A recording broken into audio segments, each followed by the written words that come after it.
안녕하세요. 송동호 종합로펌의 이동원 변호사입니다. 트럼프 대통령이 취임한 지도 어느덧 3개월이 되었습니다.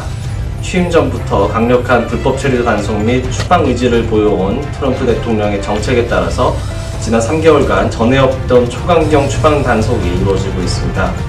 이에 최근 언론 보도를 중심으로 그동안의 추방 단속 현황에 대해서 정리해보고자 합니다.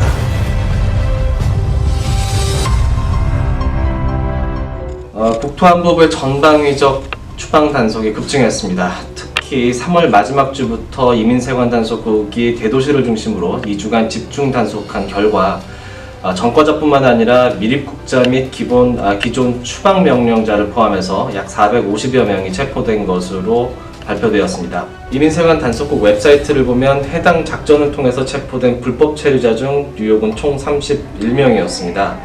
이 중 1명을 제외한 나머지는 모두 범법 불체자였으면서 범죄 유형별로 살펴보면 음주운전 건으로 인한 체포자 수가 12명, 또 마약 관련 사범이 5명, 사기 관련 4명, 또 강도와 절도 건이 각각 2명, 성범죄 관련 건이 2명, 또 상해 건이 2명, 그리고 마지막으로 미등록 차량 운행 건으로 체포된 1명이 포함되어 있었습니다. 여기에는 한인 1명도 포함이 되어 있었습니다.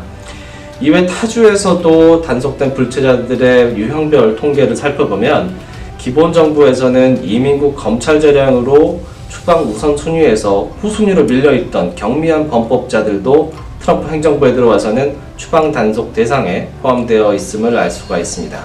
실제로 4월 16일자 워싱턴 포스트지에 의하면 트럼프 대통령 취임 이래 1월 중순부터 3월 중순까지 총 21,400여 명이 이민국에 체포되었으며 이는 동일 기간 16,000명 정도에 남짓했던 작년과 비교했을 때 5,000여 명 이상 증가한 수치입니다.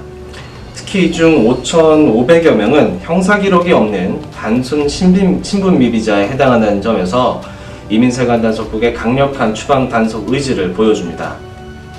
잔 켈리 국토안보부 장관이 지난 4월 16일 방영된 MBC 프로그램에서 추방 대상 범죄에 대한 정의는 바뀌지 않았으나 범죄 유형의 범위에 대한 해석과 단속 방침은 바뀌었다라고 밝혔습니다. 불체 및 범법 이민자 단속 정책 강화에 따라서 과거에는 추방 재판을 회부되지 않았던 범죄도 이제는 추방 단속 범위에 포함시킬 수 있다는 의미입니다. 그 예로서 존 켈리 장관은 단 한 건의 음주운전 위반 행위도 추방 단속 사유가 될 수 있다라고 경고했습니다.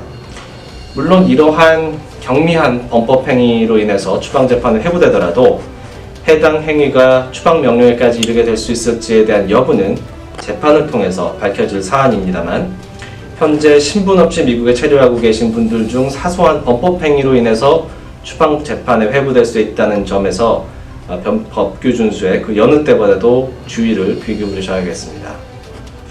트럼프 행정부의 불체자 추방 단속 강화에 맞서서 뉴욕시와 시카고시, 커넥티컷주, 캘리포니아주를 포함한 미국 내 많은 도시들이 연방정부의 이민정책에 협조하지 않는 불체자 보호도시를 선언한 바 있습니다.